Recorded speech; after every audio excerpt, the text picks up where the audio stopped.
and the captain of the ship, yeah. And it's like a lotus, so it's time to flip the script, yeah. Cruising through the bay on the fucking air battleship, sold up, screaming out. So Buck, what you heard? So Buck, what you heard? So Buck, what you heard? So Buck, what you heard?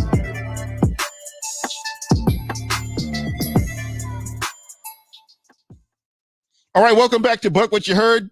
My name is Gene. I'm enjoying some wings. I'm joined by my co-host, KB. What's going on, my brother? Good. I don't have as cute of a bib as you do, but we You do we what ate you can good do, tonight. what you got. You know, you know how it is. So how you doing? Oh, it's playoffs, baby. Playoffs. Who's that team we're playing again? Your Cowgirls, your favorite team in the NFL.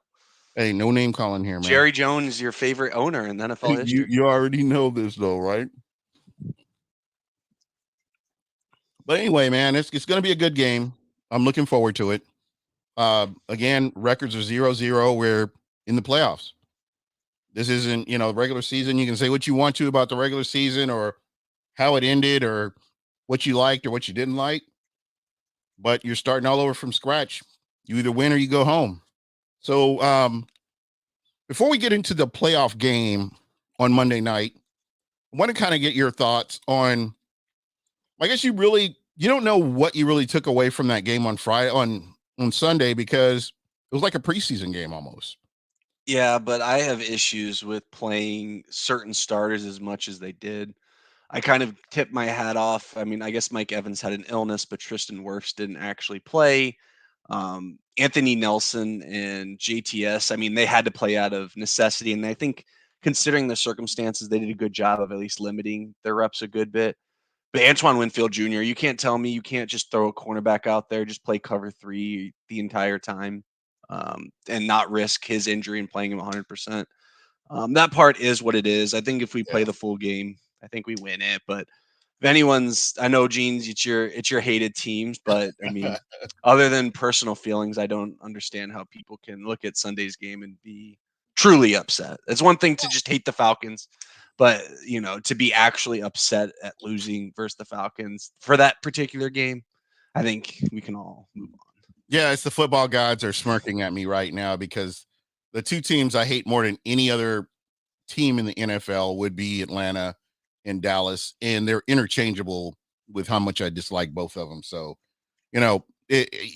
putting all that aside, putting my biases, such as they are, putting my biases aside, I mean, I don't know. I like our chances. I mean, Tom Brady. You say what you want to about Tom Brady, regular season, and his age and missing passes and not having the trajectory that he used to have. I'm happy with him if the game is close, and I'm glad to have a Tom Brady, uh, rather than some of the teams that or some of the quarterbacks that we've had in the past. I'm still very happy with having a Tom Brady. Andy Finley from across the pond. How you doing, sir? Bud Cannibalist, how you doing? Nestor Cervantes, Chris Cole, what's going on, brother? And yeah, that's just how I feel about it. But honestly, I'm gonna put my personal differences aside for for Dallas and how I honestly personally feel about them. And a lot of people are like, man, did you see Washington what Washington did to Dallas? Was Dallas really playing for anything, to be honest? Yes, they were. However, you can't mistake the Bucs defensive line for the Washington defensive line. That's Yeah. that's not fair to our team, even if Shaq's healthy. What Washington has is probably the best front four, top to bottom, in Mhm. the NFL. Yeah. And they just came at Dak all night. Like Yeah. it is what it is. The Bucs aren't going to do that, but that doesn't mean you create some pressure and make Dak make some bad decisions. That is entirely possible. Is he capable of making bad decisions? Hey, Dan Orlovsky broke down an easy curl flat concept with an out route, Dak through the out route. The him and that wasn't Dan Marino. One of the big QBs went back and forth. Kurt Warner went back on Twitter, back and forth Mm, on Twitter, and I think it was a fine read. mm. But like, it's just Dak has missed 5 games this year and is tied for the league in interceptions, It's which is crazy. 14. I mean, Bucks fans, we know about 30, so Oh yeah, we 14 isn't as terrible as what people think. yeah, But because Dak's we don't have no room to talk when it comes to that. yeah, Dak has a history of not turning the ball over, so and we have a propensity for, especially if Dean and Davis play, that those are their probably 2 biggest weaknesses is catching interceptions. Yeah, which is why they're playing on the other side of the ball, of course. So, again, just kind of looking at some of the positives in this Atlanta game. Somebody I did want to mention, I want to give big props to, and I feel like should be in the conversation for comeback player of the year is Chris Godwin. Uh, we're finally seeing Chris Godwin look like the familiar Chris Godwin of old, just in this game right here. And when you consider that catastrophic knee injury that he had, and most players, it takes them a season to get to even resemble what they used to look like prior to the injury. And just kind of watching him and his progress, he's been slow and steady. And hey, he's over 1,000 yards receiving. And to me, um, I think it's really not talked about enough what he's accomplished this season. Just based on that injury. I wanted to kind of get your thoughts on that. No, I mean it's a nice little story. I mean, I'd probably throw Geno Smith, Mhm. a name off the top of my head. Oh yeah, absolutely. Um, wait, Jameis Winston. No, I'm just kidding. Don't you? Remember that was the talk all offseason from not just Saints fans. I mean, there's a lot of people who were high on the Saints, high on Jameis, and that was what was typically thrown out was comeback player of the year for him. Mhm. But I mean, there's always a couple names on that list. I think Godwin shouldn't win the award per se, but it's I definitely think a you nice should, story, and I think he should no, I get don't some want to sound recognition. like a homer, but I'm just saying when you consider that injury, and we've seen players that it's just taken forever for them to, and some never do, to get as close to what they used to be prior to an injury like that. And just seeing him out there playing, and the cuts that he was making, the routes that he was running, he's really starting to look like he did last year before that dirty ass play by the Saints. Well, and then remember, Bucks fans, he didn't really play week 1. I mean, that was he was Mhm. testing it out. Right. Kind of messed up I believe, his hamstring or his quad, Yeah, whatever it was. exactly. So like he didn't really play in that first matchup. But to me, if we want to talk about this game, it's got to be a Mike Evans game. Mhm. I say that because what did Carolina do? They played a lot of cover 3 single Right. high. That's exactly what that's what Dan Quinn's Yeah. known for.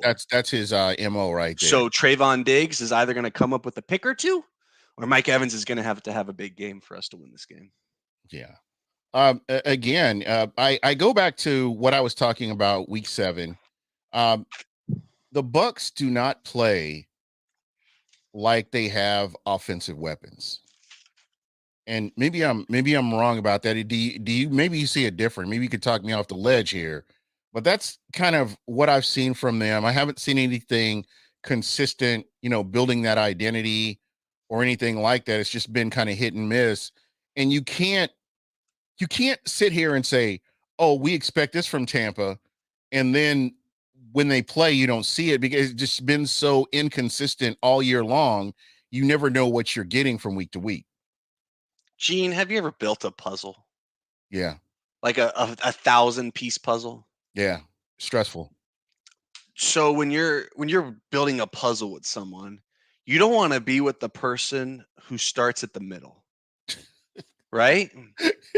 Byron to me is the guy who starts that puzzle at the middle, not the guy who's going to get the edges crafted out Uh, first, trying to get an understand. Like Byron, he just probably looks mm, at the picture, throws the top away, mm, is like, okay, I'm going to go at the middle. yep. And that's just kind of there's some concepts in there that are super, super good. And there's Yeah, drives that he sometimes put together that are super, super well. But you can't have 1 or 2 drives sprinkled out throughout an entire game until a 4 to 6 minute situation where you have to go no huddle. and expect to do that every week, which is kind of what we're doing. And you know what? Ironically, I'm glad you brought that up because I've heard this too. Is Oh, that come on. I can hear you, but um, it just seems to me like when the Bucks are really humming and everything's going good is when they're in no huddle and you've pretty much eliminated the offensive coordinator and put a little bit more of it on the quarterback's shoulders. And I've consistently seen this. Oh yeah, and then I mean, if we want to talk about defensively, even too, I mean, Todd's got to have a good game. I mean, we were talking about their O line before the podcast, and to those who aren't aware, Tyron Smith is now playing right tackle, who's probably a first ballot Hall of Fame left tackle. They got Jason Peters playing left tackle, granted older, but a first ballot Hall of Fame guy playing left tackle. Mhm. They got their first round left tackle who struggled against the Bucs week one playing left guard, and then Zach Martin, who's obviously one of the best guards in the game. Um, so like this is a good offensive line.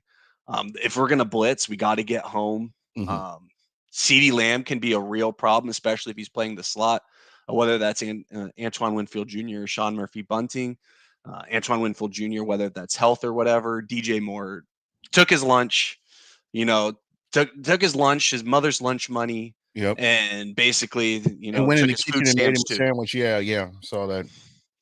So I mean, like again, it's both we have to come. I mean, it's the playoffs. Every game you're going to play against a really good team, sometimes very good, well coached team. What's up, Plus? What up, Les? So all of our, and then also special teams can't kill us. Yeah, yeah. Our punter's got to, he's been doing a lot better lately, obviously with the Carolina crazy punt, but he's got to show some consistency.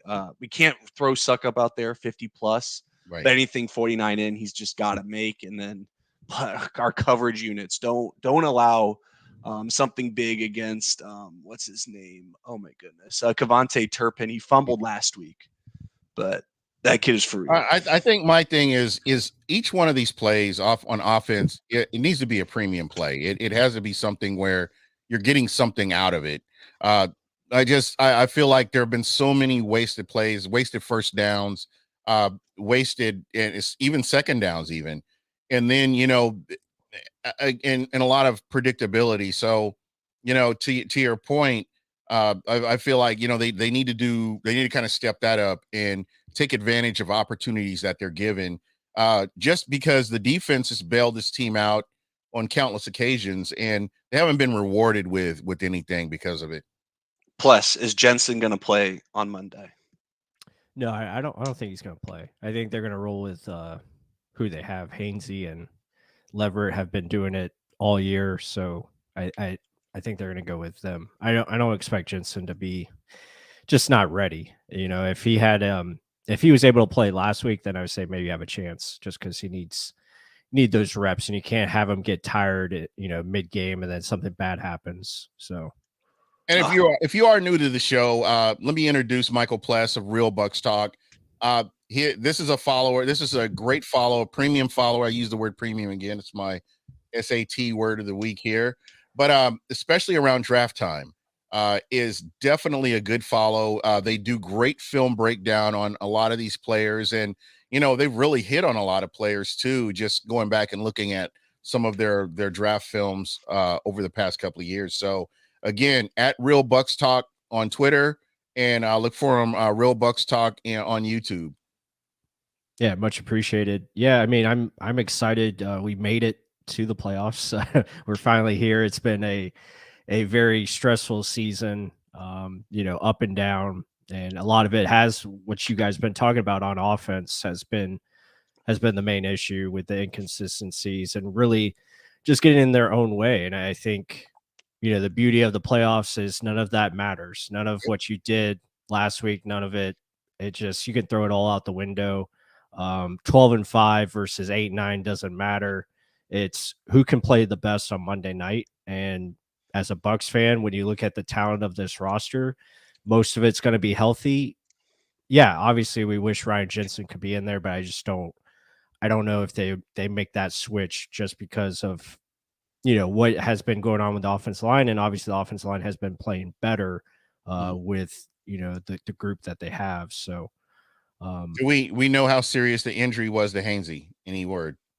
No, we don't have an injury report, and that's what kind of sucks about the game being Monday too. Is the Yeah, first injury report's not due till tomorrow. right. Yeah, today was mostly a walkthrough, so I think they, a lot of players were up and at that, attending, but we'll find out, for real tomorrow, who's on track. And it looks like, just based on what, obviously Tom Brady came out with a little nugget that we're the most healthiest we've been. I think Byron talked about it today as well. So obviously that's good indicator. So hopefully, that's what comes to fruition. Yeah, and again, you talk about Julio Jones. Julio Jones is healthy around the playoffs, and it remains to be seen. But I feel like is another tool to the tool shed that your toolbox that you can use to kind of help this offense along.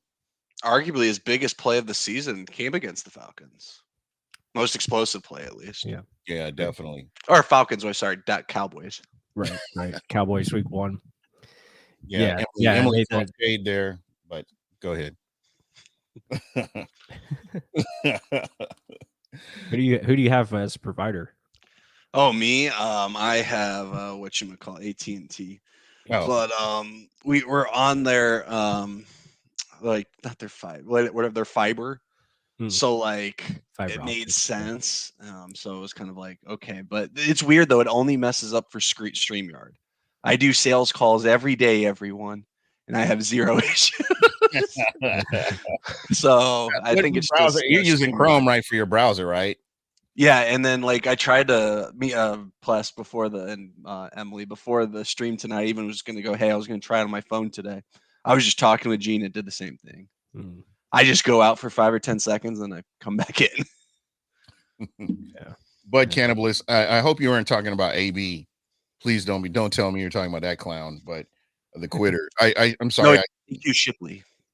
Oh, I thought you were talking about AB. It is for center. No, because we brought AQ as a emergency center a couple years ago. There you go. Yeah, no, he's firmly retired, and you can find him on the Pat McAfee show. Yeah, and I thought he was helping out with coaching. Off-season training. He helped Hainsey pretty much the entire offseason. Yeah, and he probably like helps out like on the field or whatever. He's not like I think last year he was more of an official coach. I don't think he's coaching on the field really this year. Yeah. Sorry, bud. You were. I understand where we're going now, so we're good. And oh, boo! No. Everybody's throwing shade. It's not just me, man. No, everything else works perfectly. It's just man. StreamYard.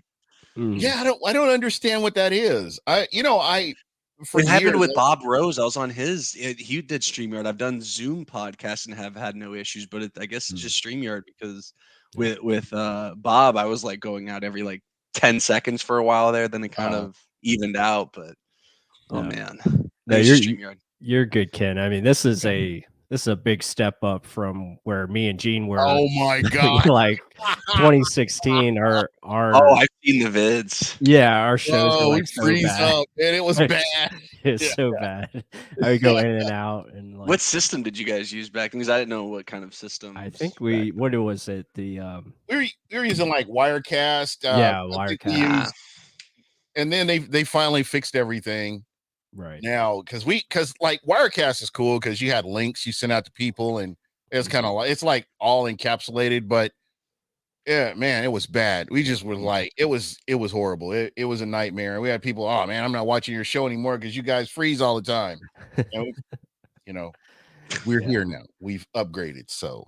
Yeah, it would be fun. I'd be like on one of my massive rants, and I'd be like saying like so many good tidbits. I know, man. And then I would go out and be like just completely black screen. Yeah. Be like, oh, I've had way less rants since I've had internet issues or whatever. But cheers to that. Less rants. Yeah. Sorry, Byron. And Emily is on a roll tonight. Just oh my god. Oh man. Anyway. Emily, send me your Venmo and I'll send you some McDonald's. So, with these games, this is going to be a very interesting playoff year. Just when you think about some of the teams that historically have not been good that are in here now, and you look at where the season started and where we are now, and there are teams that just like a Green Bay team. Um, do you think somebody like does Aaron Rodgers come back after this, or is he done? I think he's going somewhere else. I saw someone tweet out that everyone wants to talk about Tom Brady to the Raiders because, yeah, obviously. Mhm. I think Aaron to the Raiders is actually kind of fun when you Yeah, think about it. he joins Possible. Devontae Adams.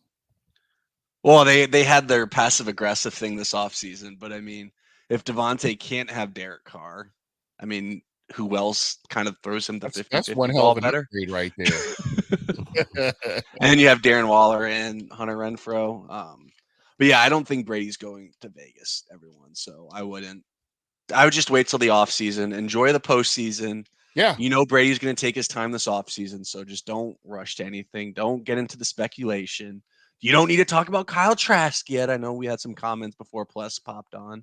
But I mean, like, again, you don't have to worry about any of that yet. right.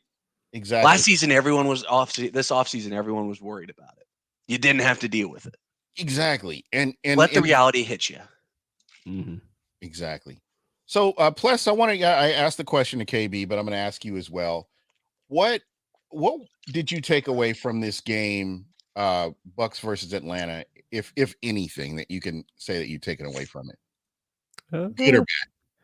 Yeah, I mean the offense scored on the first drive. That was nice. Some actual good play calls, passing on first down, some play action, some reverses.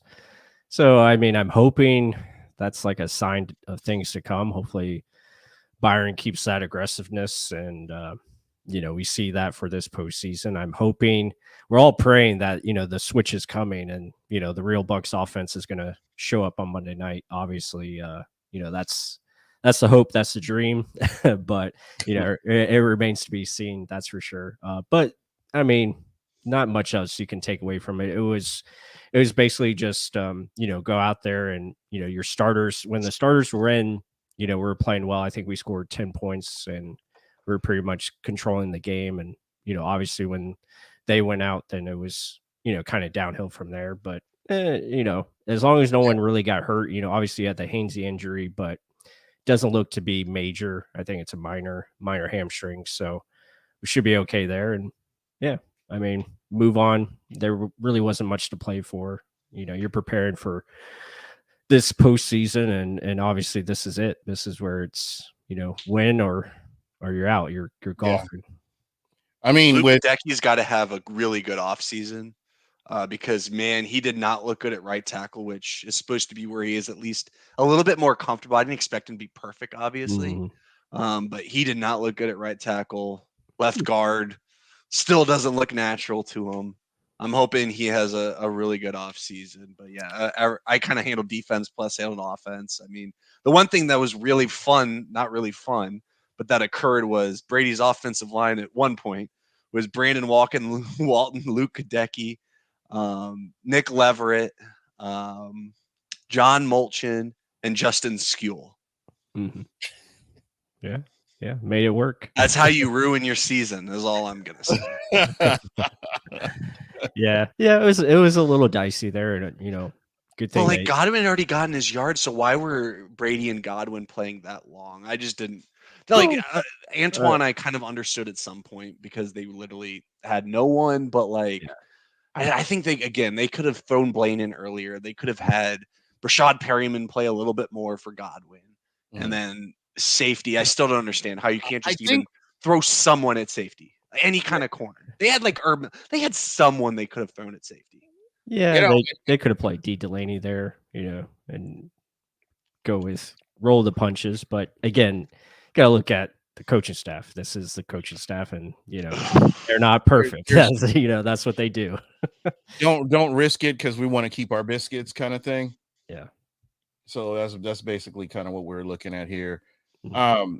Roquan Smith. Roquan's here. This is going to be interesting. I want to kind of get your thoughts.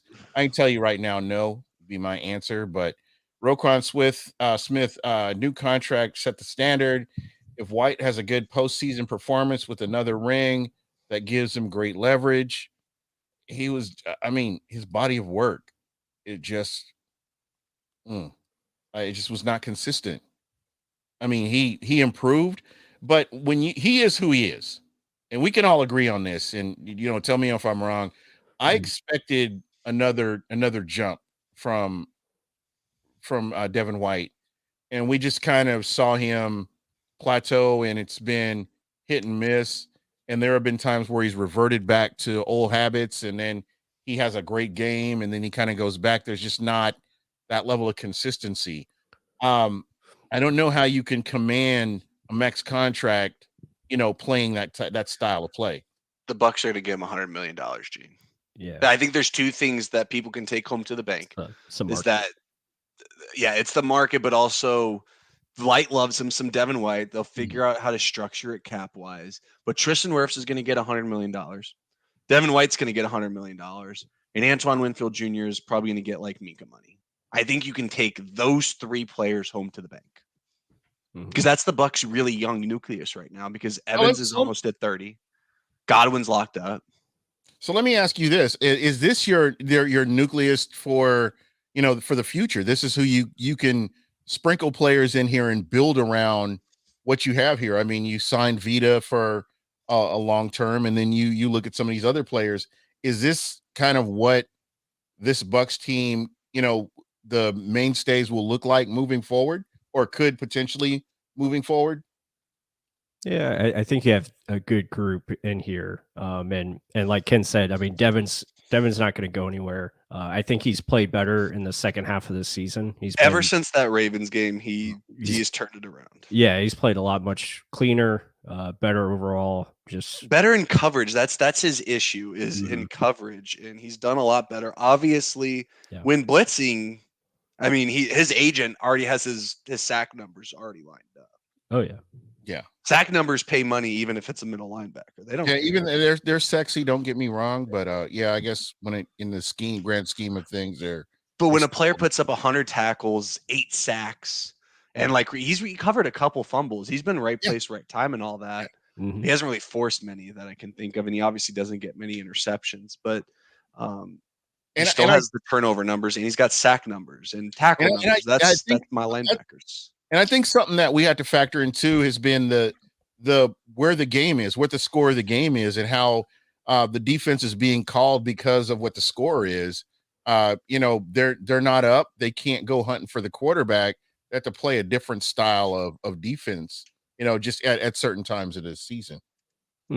Yeah, and that was a big part of. You look at 2020. The Bucs were in the lead most of the time on these games, so Devin got an opportunity to blitz more, and then obviously that came with the 9 sacks that he got that year, or whatever it was.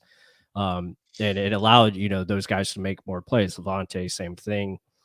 And that's another point. Levante might not be here next year, so you don't want to lose both Devin. If Brady's gone, I think Levante might hang him up. And I don't think anything less of him for it. He has nothing else to really prove at this point. No. Yeah, and I think one of the takeaways you can take from last week is KJ Britt and the other linebackers are just not JJ Russell, man. Yeah, they're just not the answer. From a starting standpoint, especially ones that you need in this scheme to be successful. So unless they find a legit replacement, and obviously I think they'll probably target somebody this year to get on the team. Day 1, day 2, they're going to take a linebacker, even if it's just for backup next year. Even if David comes back, they need someone to groom. And I'm going to tell you right now, just with Jason Light's history, his body of work, I am comfortable with whatever linebacker they bring in, to be honest. I mean, just looking at the people that he's brought in.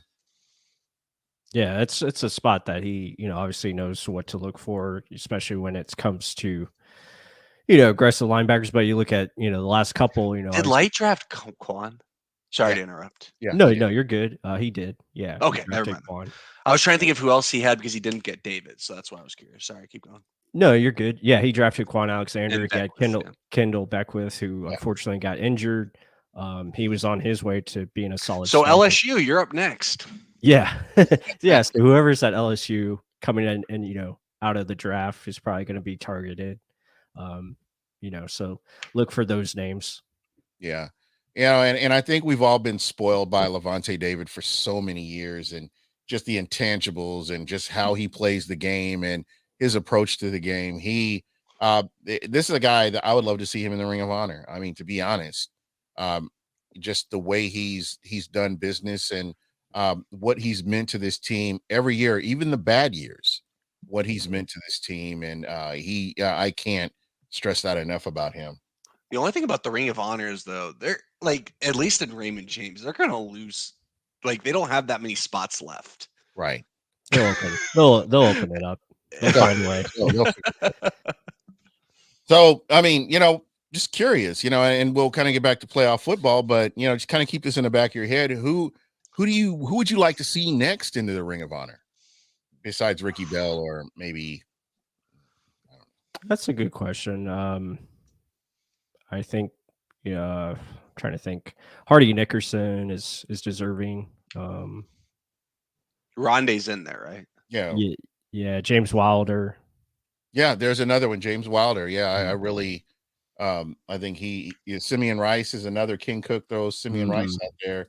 Yeah. Simeon Rice has been discounted so much, and I can't for the life of me understand this, and which really kind of gets me all wound up, because then we're talking about Hall of Fame, and Rondé Barber should have been in already, and again, it just drives me nuts because of what these players have meant to the team. I can honestly say, if Simeon Rice doesn't come to Tampa, Tampa does not win a Super Bowl, and I'll argue that with anybody. Just you look at the high level that this guy was playing at, and it wasn't until maybe 3 or 4 years ago that somebody came and surpassed him. I think it was Calais Campbell finally surpassed him for sacks in Cardinals history. So, I mean, he held that title for a long time, long after he had left the Cardinals and come to Tampa. He was already playing at a high level, and I get sick and tired of people saying that coming to Tampa made him better. No, he was already playing at a high level before he even got here. So there's that. Well, as long as Ira's doing the presentations, at least he doesn't do it for the Ring of Honor. Can we do like term limits for Hall of Fame ballot people? I really think that needs to be taken into consideration. At least he could use Greg Allman for his stat guy or something. Yeah, or Josh Capo. Josh Capo can find you whatever you need. Evan Winter as well. I tell you something. I like to see Luke Easterling doing it. He's pretty fair and objective. See, I've never heard Luke speak, but I love his work online. But I've never heard his voice before. I follow him on Twitter, and he's a great follow to me. And again, he's somebody that I would love to see somebody like him. He's pretty fair and objective when it comes to this kind of stuff. But I unfortunately, I think that the Dark Overlord's going to end up being the replacement. So Gerald McCoy, right? I'm just kidding. No. He's coming. He'll be at the game on Monday, though. Gerald McCoy's coming in clutch. He's a clutch fan, or fun to follow Bucs fan. I love him as a fan. He's so much cool. He's awesome. He should have been doing this when he was playing. Yeah.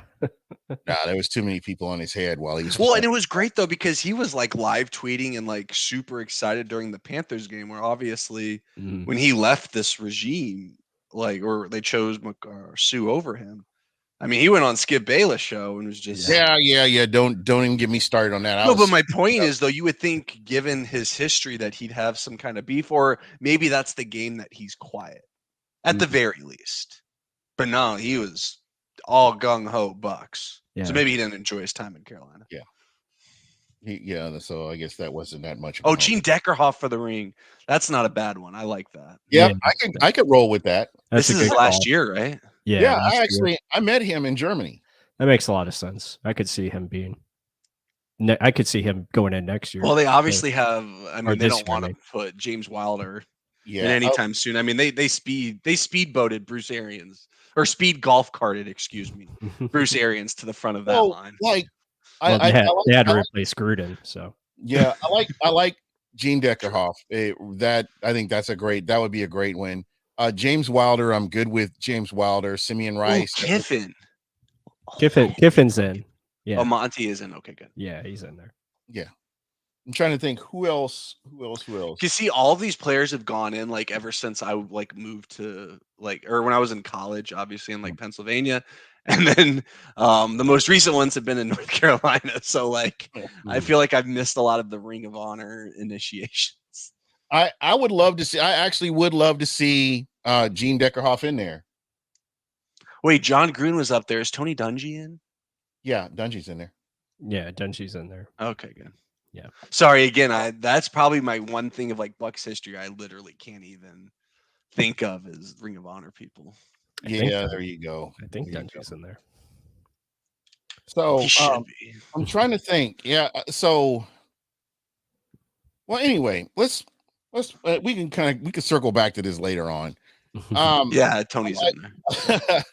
I want to kind of talk about what are the keys of victory for this game, this upcoming game here. And KB, I'm gonna start with you. Ooh, keep CeeDee Lamb in check, and then keep these two little running backs named Tony Pollard. More so is who I'm going to highlight is Tony Pollard more than Zeke. Zeke's more important to me on the pass protection standpoint. But if you let Tony Pollard eat like the way Gene's eating those wings, going to be very, very concerning. And then I mentioned it early in the show before Pless hopped on. You're playing a cover 3, cover 1 team. Mike Evans better get some freaking targets, and he better bring in some catches because, man, like they're gonna have A in the box. You got to throw over the top on these guys, and you got to trust that Evans is going to beat Trayvon Diggs. And Diggs is going to have 2 interceptions, or Evans going to have 100 yards. There's got to be some sense of unpredictability. I mean, you were talking about stacking the box. We see that all the time. I mean, they're daring Tampa to do something different. Well, Byron's running into 8 and 9-man boxes. Like not even running like feed me more. No, but sometimes like he runs like double traps, which to people who don't understand don't know what a double trap is, that's 2 pulling linemen, whether that be guard, center, guard. Like there's 2 people that are pulling. When you do that in a 9-man box, you just open 2 gaps. Right. Mm-hmm. You can't that's when if you're playing a 4-3 defense, you can get away with pulling 2 people because the linebackers are 5 yards off the ball. You can't do that in an 8-9-man box. So we'll see, man. And we know they're going to try to establish playoff Lenny. He got his rest last week. So yeah, we'll see his Liz Frank and all, but they're going to try running. But to me, you have to be able to hit Mike Evans over the top, and you got to be able to keep Tony Pollard and CeeDee Lamb in check because that's, to me, their weapons. Yeah, most definitely. Yeah, those are good keys. I agree with those. I think, my biggest thing when you get into the postseason, your star players have to be your star players. And, I talked about this on my last video that I did with Tom and Mike, and obviously those 2 connecting is a big thing. So I think you got some spam there. Trying to get rid of it. I think there's a way to get rid of it. I think you just like right click on it.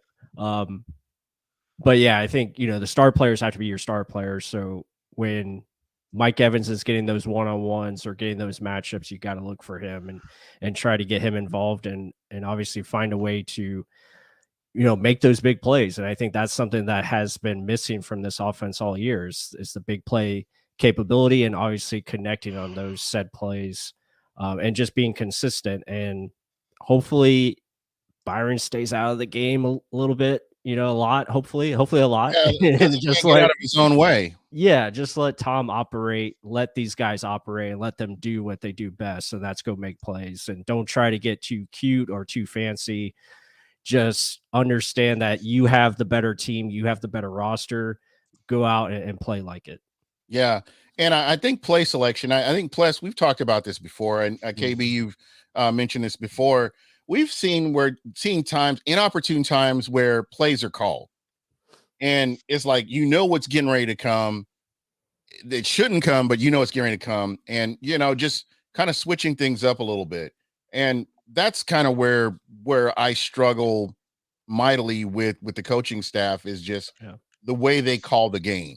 Not the plays they call, but where those certain plays are called. Well, to me, you can tell from a preparation standpoint. Obviously, when you script plays, you usually have 20, 30 plays scripted out. that you're going to use sometimes in sequential order, sometimes not. Generally, the first like 4 or 5 are scripted to use in a row, but you can tell that they're prepared. And then you see during the game where they try to make adjustments and the adjustments don't work. And then it's like, okay, it's a 7-point game in the fourth quarter. And all of a sudden you just go no huddle. And then all of a sudden everything works. That tells me, oh, did I just blank out again? No, you're Oh good. no, you're Oh, fine. good. You're good now. No, so like you get in those situations, the QB's the one handling everything. And then all of a sudden everything works great. Which again, like I'm not saying the Bucs should or need to go no huddle every single play or whatever. You can have 3 plays scripted. Hey guys, these are the 3 plays. When you go out there, these are the first 3 plays we're running. Right. Try to Aaron Rodgers them. Make it look like you're going to sub, but you actually don't. You look like you're about to go huddle, but next thing you know, it's height, 5 yards. Brady throws a deep pass, gets intercepted, whatever. You get 5 yards, or you get a 50-yard gain. Maybe you get a pass interference. And I think that's one thing that's just missed is before the Panthers game, there was just no down the field passing. I'm not saying you need to throw a shot every drive, but throw a shot a quarter. Yeah. Like you Just got to keep them honest. Yeah. The NFL is built for you to get yards. Oh yeah. Yeah, So definitely. take Yeah. it. Yeah, you got to take your shots. And I've already talked to my co-host Mark, and I said, yeah, how many times are we drinking on first down runs? And I joked with him. I was like, yeah, we should just take a drink every time. But you know what's first worse down. than a first down run though? A 2nd and 10 run or a 2nd and goal run from the 10. Or a 1st and goal run from the 10. Like it's when you do it, like you have to run. I get it. Like, Right. and we're not saying that the Bucs should never run, but if you ran the ball 3 times in a row and you magically got a first down, might behoove you to throw a little action in there. Yeah. Or come out in a jumbo set, literally come out in 2 tight ends and a wide receiver and run a play action. Yeah. It works. O'Keefe has dropped a couple easy ones, for instance, and Kyle Rudolph, I think it was against the Packers, we came out in 13 personnel on the first play when we're down like 2 scores in the second half, and they run a 13 personnel play action play for like a 15 20-yard explosive play with Kyle Rudolph. Where was that ever since? Yeah. Like that's what I mean. Is like you can turn your opportune moments to your advantage by understanding, hey, they know if I throw on first down and it's an incomplete pass, it doesn't necessarily have to be a screen or a run on second down. Yeah. It's too predictable. Yeah. But at least at that point, the defensive coordinator knows that, hey, they're capable of drawing up this play.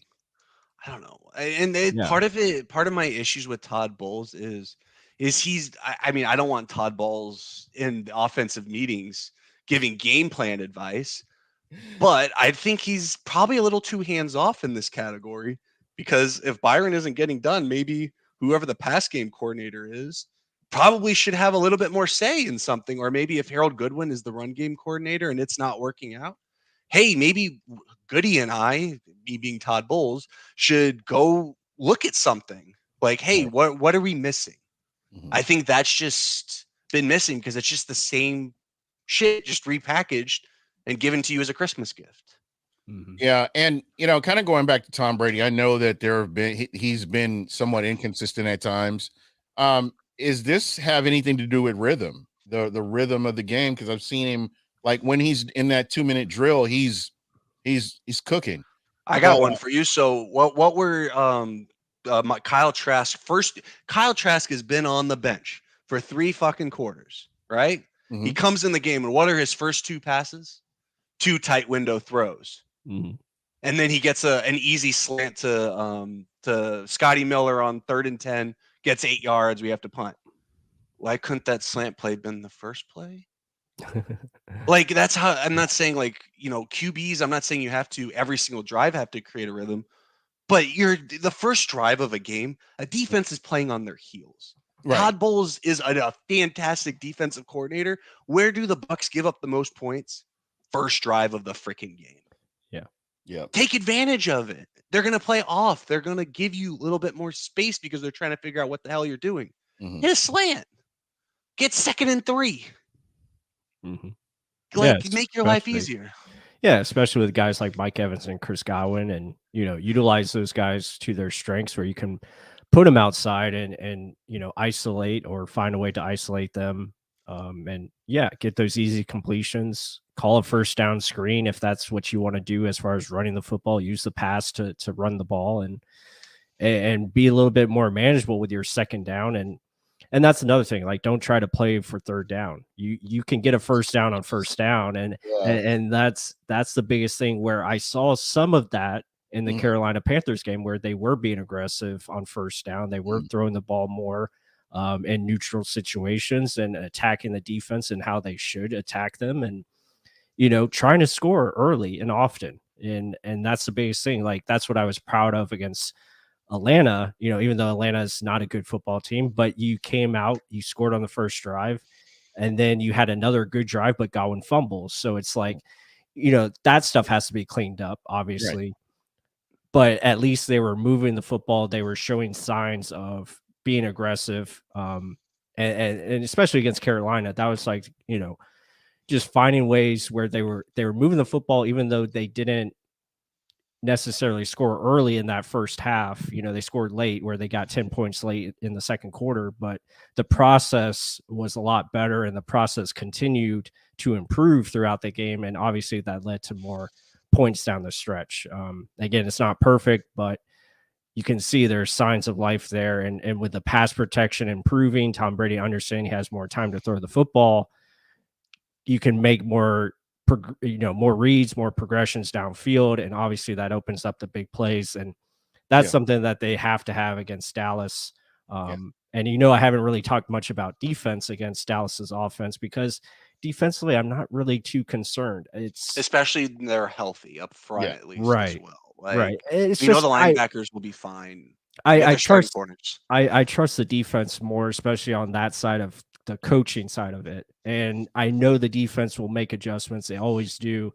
They find ways to adjust throughout the game. I'm not worried about that. Like, they'll find ways to stop Dak Prescott in the run game. They'll find ways to limit the big plays from Dallas. It's You know, can we be aggressive enough to score enough points and build a lead, and then continue to put fire on the field. what's interesting is, like, if we go back to the beginning of the season, it was always the defense that where all the question marks were.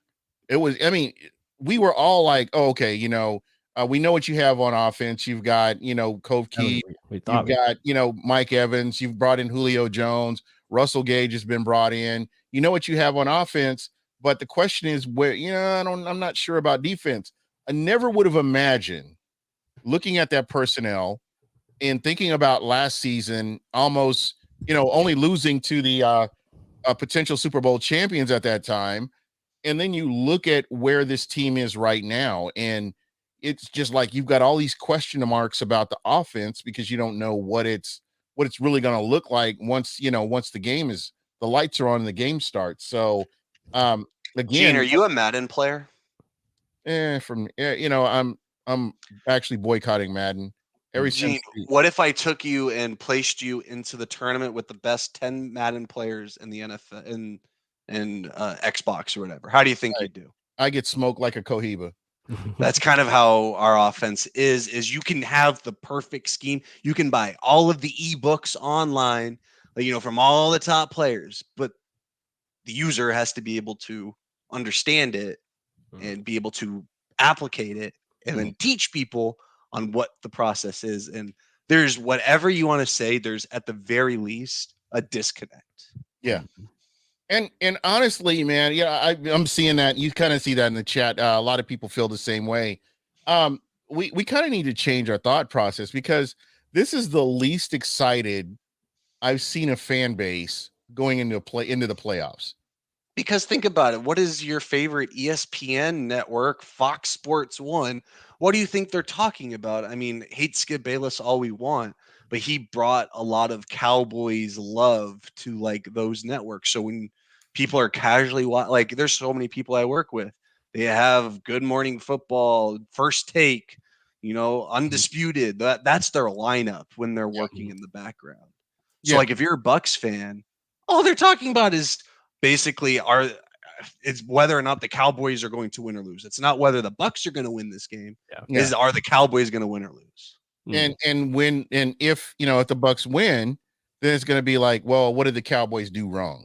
Oh yeah. It's never going to be. Yeah.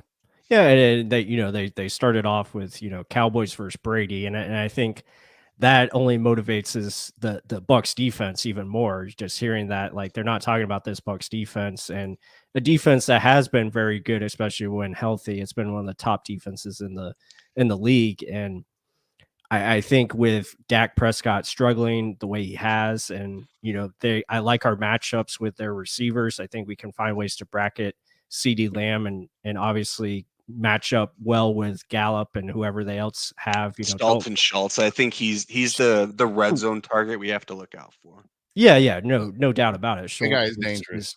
He is good. But I like our blitz packages against them. I like how we can run our games against their offensive line. Now, granted, they can do the same thing with their defense up front against our offensive line, and that will be something to look for. If Donnie doesn't have fucking help on Micah Parsons, excuse me, Micah, I may go down to one block and get in Harold Goodwin and Byron Leftwich's face, because we saw what happened.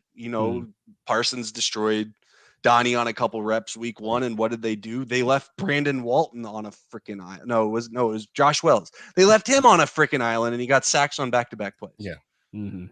Like, you can't leave this guy one-on-one. And you can't be reactionary. You have to be proactive, in order to, to get out there and make plays, and they have to be able to make adjustments. They did. They chipped him after that. They started. Lenny got the big one that everyone talked about, but which Micah didn't like. But again, that's what Micah didn't fucking like it, and he went on like Twitter and national TV. Oh, he was in his feelings bad. How much he hated. Do that more. Mm-hmm. Lenny better have Micah Parsons like white on rice, like all third downs. I don't care if Lenny's the third down back. He better be laying something into Micah Parsons. Yeah, they will, and I think you'll see a lot more, double tight end sets. Play more 12 personnel, and hopefully they just throw out of that. And I think you can do that, especially against their cover 1, cover 3 type defense, and you can find the zones. And obviously getting over the top is going to be key, like Ken mentioned earlier. And speaking of 12 personnel plus, I'm very curious because they've been playing this rotating game of, I know Kyle Rudolph just got hurt. We don't know the severity of that injury, but who's going to be the third tight end? Is it going to be Kyle Rudolph or Cameron Brate? Because whoever it is, we know is going to play more than Keith. Right. So if they do run 12 personnel, which one? I think is a big key, because if we're getting 10, 12 snaps out of 12 personnel, and we're hoping obviously it's going to be some passing, as Plus is saying, you can take advantage of that against a cover 3 team. Whoever it is better be ready, because they haven't been playing much. Yeah, they better be ready. That's for sure. I think at this point, Rudolph and Brate are kind of the same player. It's sad to say, but they are what they are. Both won't be back next year. Yeah, no, that'll be revamped position. And I hope Brate has a wonderful retire. I don't think Brate should ever play football again. Love him to death, and people still need to look at his touchdown records in Bucs history. I mean, he's up there for the second at the tight end position, like I think top 5 of all time in Bucs history. I'm putting respect on his name, but he's not the same anymore. Watch him have a great postseason like he did in 2020. And then, playoff Brate, I don't care. I think my point is Kyle or Cameron have to give a reason as to why Russell Gage or Julio Jones isn't on the field. Oh yeah, because if they're non-factors, we just wasted plays. Yeah, and you could still run 11 personnel. But I read in the regular season, Julio can play tight end, right? We can plug him in like we do in Madden. Yeah. I mean, you could go 10 personnel, and you could have, run the oop from not Friday Night Lights. I was just gonna say you could have Kate Otten as an extra blocker in there if you run 10 personnel. Hey, Chris Godwin can be our tight end and go 5, or running back and go 5 wide, or go spread or whatever, or just have him run slants all through the game. That's too much creativity for Byron. I think he would have No, You're we need never to send paid. him the varsity blues tape so he can run the oop to you. 4 players on one side and then leave Mike Evans one-on-one. It's perfect for Scotty Miller, but they won't do it. So what is the deal? And I have to ask this: Scotty Miller has been a non-factor this year. Is it injury, or is it the fact that he just not they're not comfortable using him, and he's not really built up confidence with the quarterback to where they will utilize him more? I think it's just the ascension. It's the level up of Devin Tompkins, and then you look at obviously you lose utilization of Julio and Russell Gage, stepping up with their game. So I think it's that, and they like Scotty on special teams as well. He's the gunner, and he's doing a pretty good job there. Yeah. And let's be real here. Julio Jones is arguably faster than Scotty Miller. Obviously bigger, but in terms of miles per hour during the season, I mean, Julio Jones is one of the fastest players in the NFL when he plays. And a guy that I feel like it really hasn't gotten mentioned a lot, and I follow Bucs Twitter. You guys know that. Devin Tompkins, the way he was getting separation in that game, I know they're probably not going to use him that way, but it was nice to see a Bucs receiver get separation the way he was. I just hope they don't tip their hand when he's in the game, an obvious reverse.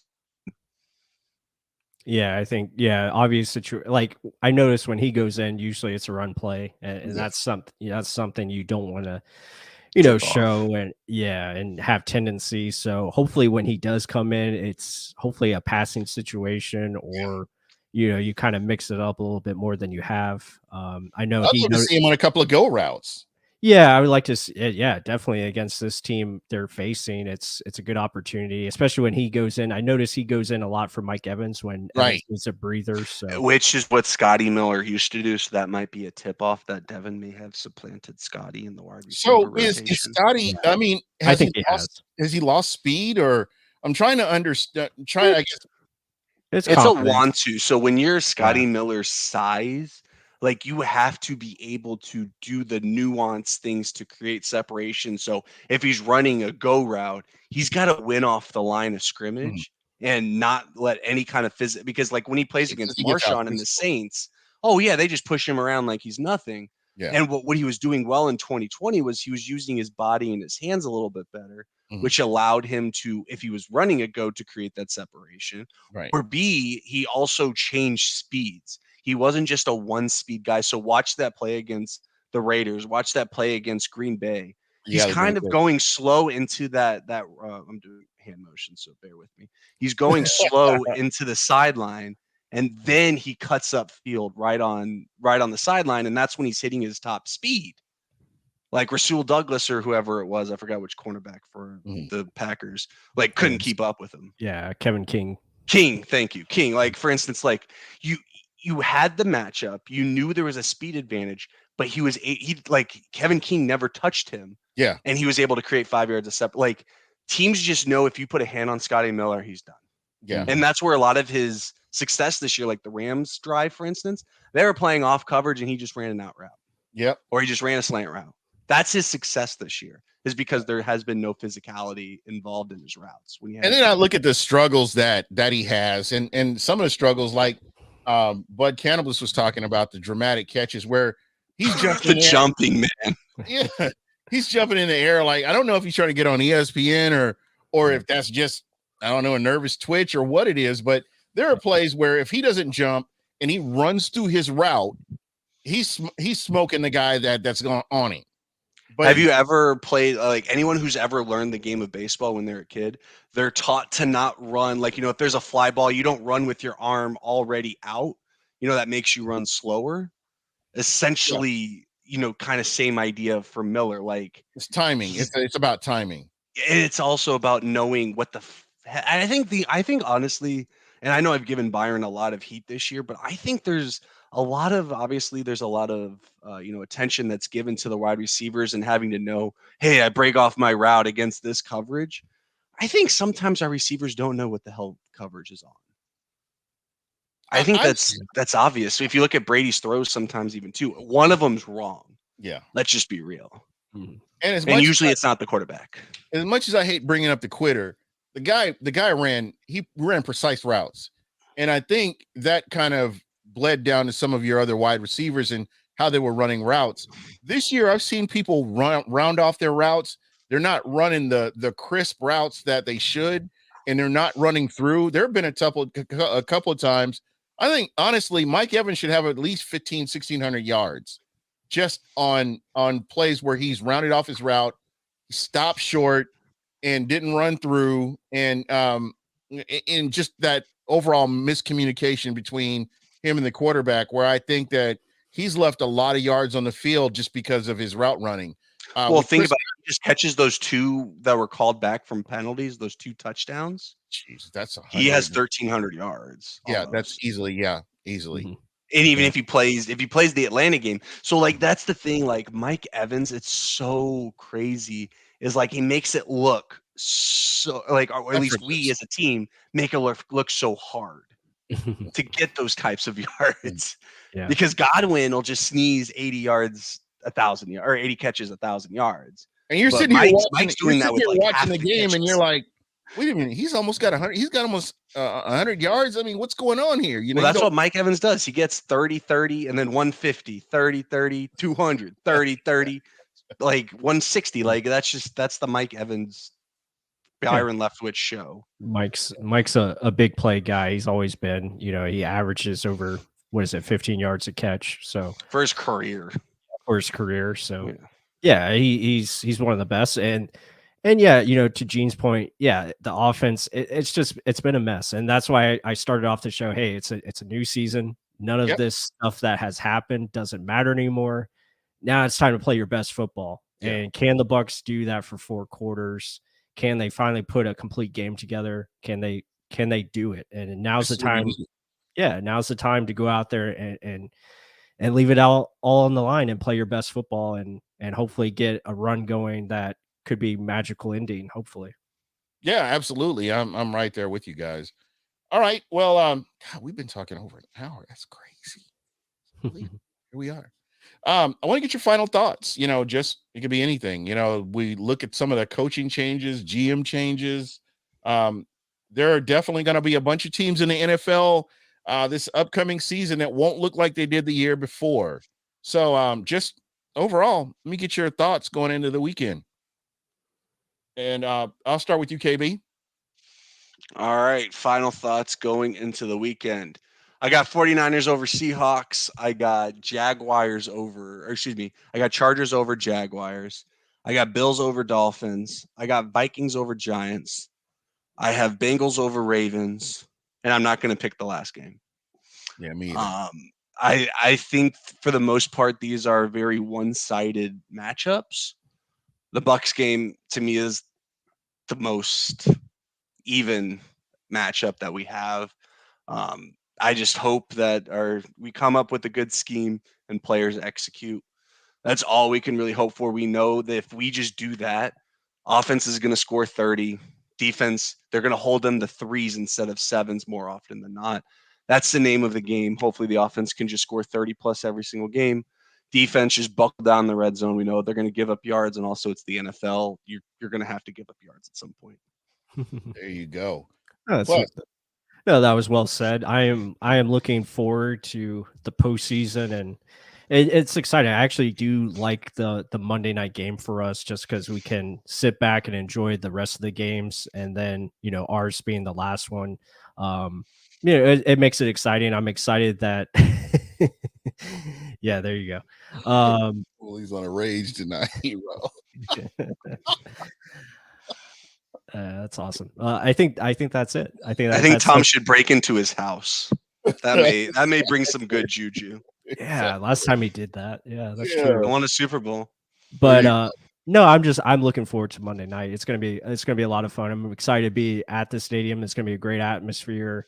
A lot of fun, and I think we actually match up very well against the Cowboys, and I'm expecting a victory. I think we should handle this team pretty solidly if we do what we're supposed to, but that's a big if.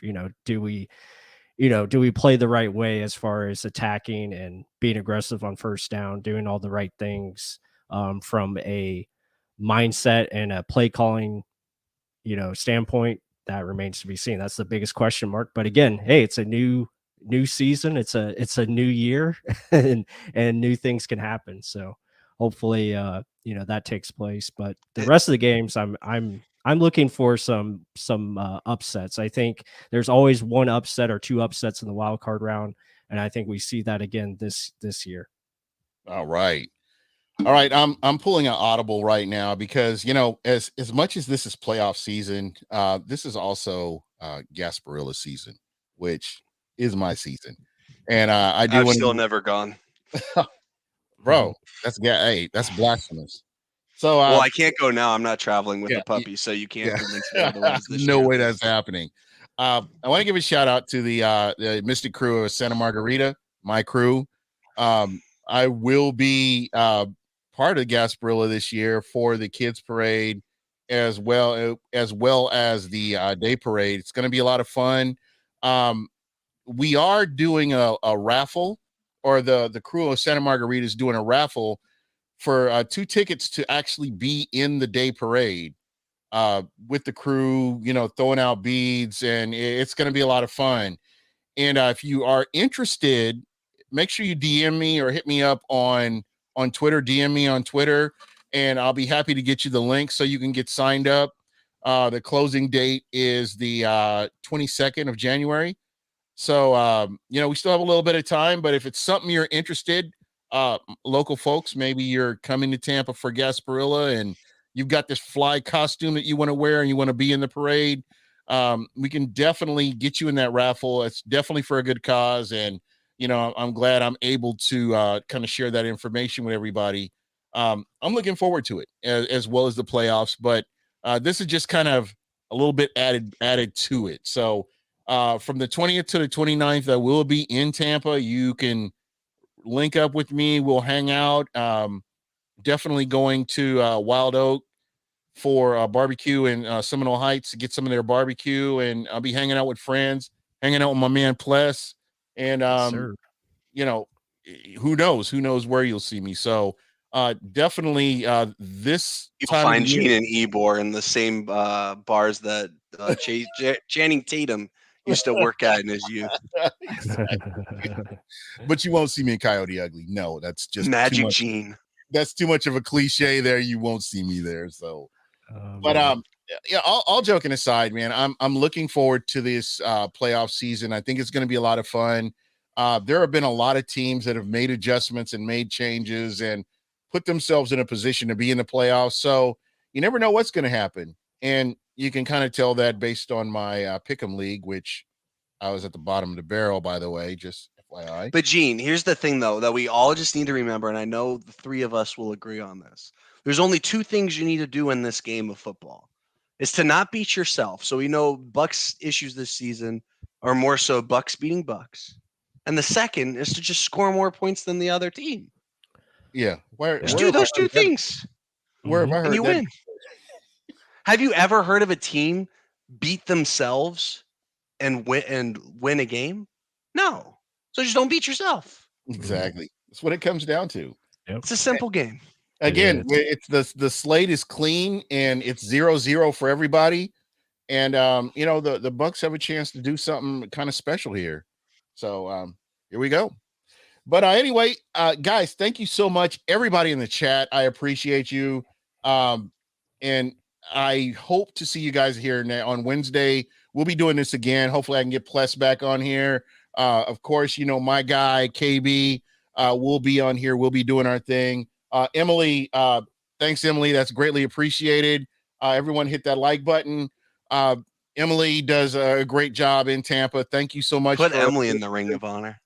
Hey, there we go. We could put her for some of these tweets. I mean, she's really cool about, following podcasts and being supportive. Emily and other podcasts I've listened to recently. Normally I don't have the chat thing up when I'm watching like other YouTube channels like live or whatever, but I've seen her name when I've had the chats up. Oh yeah, absolutely. And that's the thing. She's very supportive, and that's what I love about our community. That's what I love about Bucs fans is, win or lose, they're here, they're supporting, and that's the big part about it. So greatly appreciated. And again, so we want to see, and hopefully we do come out with a win, and we're talking about, the next game the Bucs play, or who knows? We could be talking about the draft. You never I know. will say I want either 0 upsets or I want 2 upsets on the NFC side, because the last thing we need is either the Giants or the 49ers.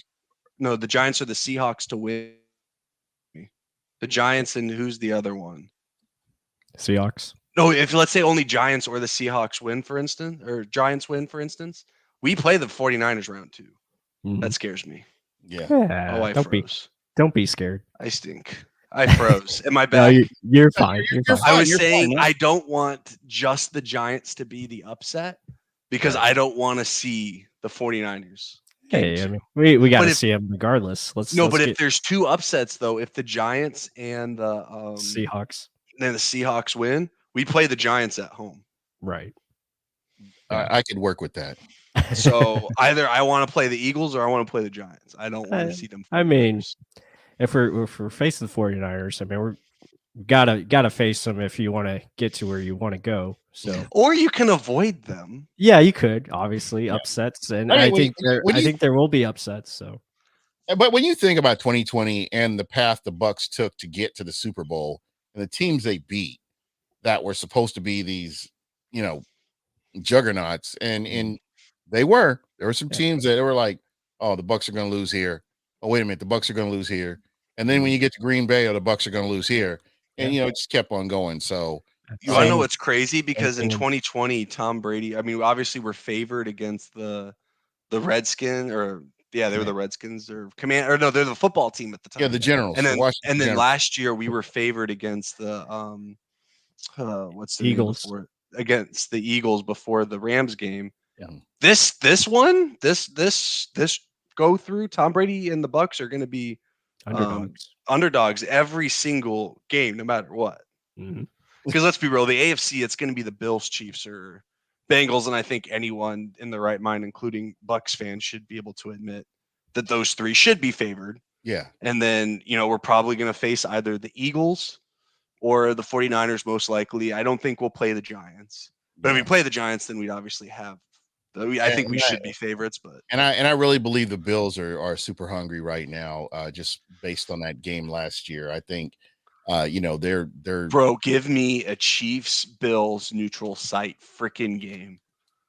Could you imagine if they moved that game indoors? Yeah, they might. The amount of points. Played in the Rose Bowl. Have the defenses sit down, man. Because Rose Bowl. Yeah. Well, speak of Gene, I think it was who's the Mike and Mike? There's Mike Greenberg and then Mike. What's the other one? Oh, Mike Golick. Mike Golick Jr. His son put up as a tweet the Halo 1 map that for multiplayer. He was like, the game should be played there, and that legit broke me earlier. Yeah, because I thought about Nuketown, like, or whatever. But yeah, I want to see points if that's the AFC game. I mean that there needs to be a rematch from the Chiefs Bills game last year, and that would that'd be 3 years in a row, right? That was an incredible game.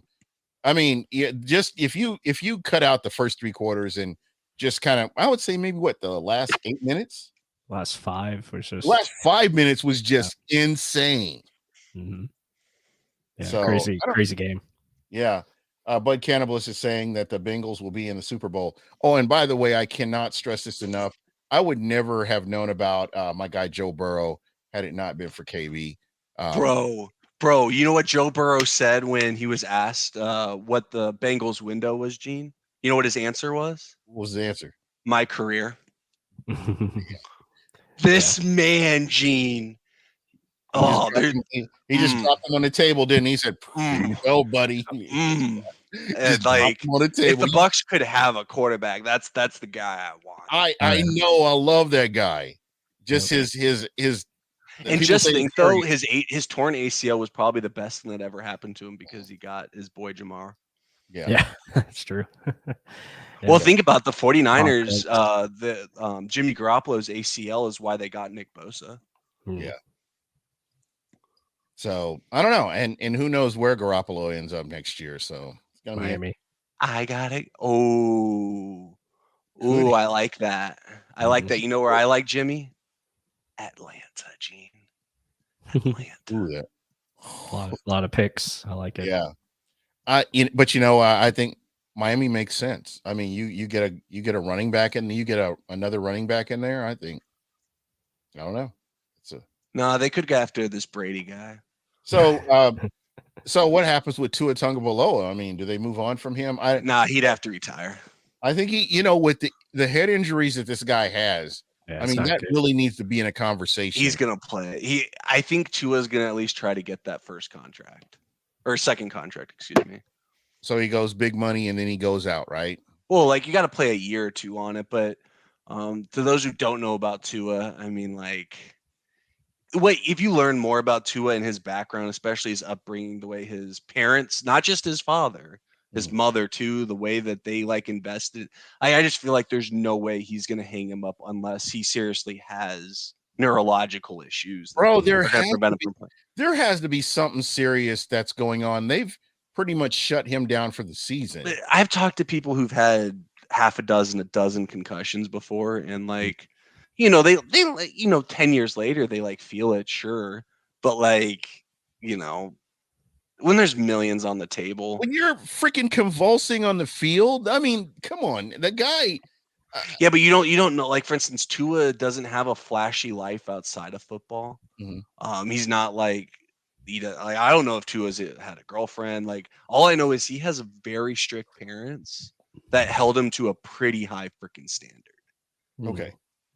So I'm saying they're gonna have to like literally wheelbarrow him off the field is the way that, which they literally almost did 6 weeks ago. But It's just concerning to me. I mean, I just hope he's smart about it.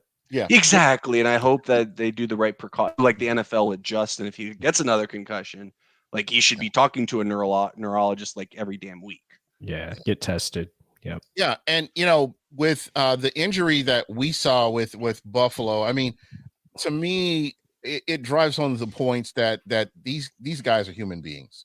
They have families, they have loved ones, people that care about them, and you want to be able to enjoy your 40s and 50s and not have to eat soup out of a straw, or you don't want that, man. You don't want the long-term effects of something like this. This is just concerning to me because I think it was mishandled by the medical staff with Tua, with the first concussion going into the second concussion, personally. And I just feel like, it should have been handled better. In the NFL, we already know the NFL does not care about their players. They don't take care of their players. Well, the third concussion, Mike McDaniel's the one who called it out. No one from the league office, no neurologist, no team trainer, no one called it. It was Mike McDaniel the next day in film room after the Packers game. Yeah. I mean, that's very telling in itself. And he threw 3 picks, so that probably tells you he was dealing with something and he didn't say anything. So it's on Tua too. Like, Tua has to understand what the hell's going on. He's got to speak up for himself. Yeah. And we've got a medical person here, and she said medically Tua can't. He's got a coconut head at this point, ready to crack. But Emily, shit. She's coming for everyone's coconuts today. She woke up and chose violence this morning, man. I like it. Emily, I'm gonna give Aaron Rodgers your number. Yeah, there we go. She seems like his cup of tea. There like you her go. style. What if Rodgers goes to Miami? I don't know that Rodgers still plays. Nah, I think Vegas is so fun for Rodgers. He got an heiress, man. He's like dating an heiress. He doesn't have to play anymore. He just wait. I don't know more about the family. I just know the family owns the Milwaukee Bucks. Like, what else do they own? Bro, you got to be at least a billionaire to own a basketball team, don't you? He's got money. So does she, but yeah. Well, she has more than he does. Let's kind of be real there, but. Well, yeah, good for him. Yeah, there you go, man. He's a kept man. There you go. Danica Patrick, Olivia Munn, and then whoever this chick is. Oh, and he also got Secret Life of the American Teenager, whatever else she's in. Exactly. I just know she's like a hippie, and that's how we got into all those psychedelic drugs, is my guess. Okay. Yeah, it just makes you wonder. Well, anyway, guys, I know we've been trying to get off here for about the past 10 minutes and whatever, but shout out to everybody in the chat. I appreciate you. Crew of Santa Margarita, shout out to you guys.